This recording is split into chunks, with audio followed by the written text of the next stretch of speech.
வரதட்சணையை பெற்றுக்கொண்டு அந்த பெண்ணினுடைய பலவீனத்தையும் பெற்றுக்கொண்டு அனைத்தையும் விட்டுவிட்டு வருகின்ற அந்த பெண்ணினுடைய ரத்தத்தை உறிந்து கொண்டது மட்டும் இல்லாமல் பொருளாதார வகையிலும் சுரண்டி எல்லாரையும் பண்ணி அப்படியெல்லாம் செய்து வர சொல்றதுக்கு மார்க்கம் அனுமதிக்கல.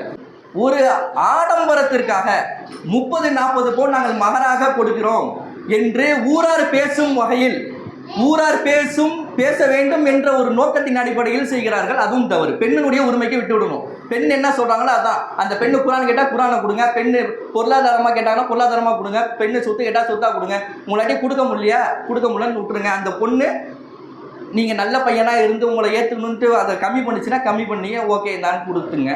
இல்லை முடியலையா வேறு எந்த பொண்ணு உங்களுக்கு இதாக வருதோ இந்த உங்களுடைய சக்திக்கு ஏற்பட்டு எந்த பொண்ணு உட்படுகிறதோ அந்த பொண்ணுக்கு கொடுத்துருங்க. அந்த பொண்ணுக்கு நீங்கள் மகரை கொடுத்து திருமணம் முடிச்சிங்க. மார்க்கம் தெளிவாக சொல்கிறது என்ன அப்படின்னா, ஒரு பெண் வராங்க அப்படின்னா திருமணம் முடிக்கணும் அப்படின்னா அந்த பெண் விரும்பக்கூடிய தொகையோ அல்லது பொருளோ எதுவாக இருந்தாலும் அந்த பெண்ணினுடைய உரிமை என்று சொல்லுது.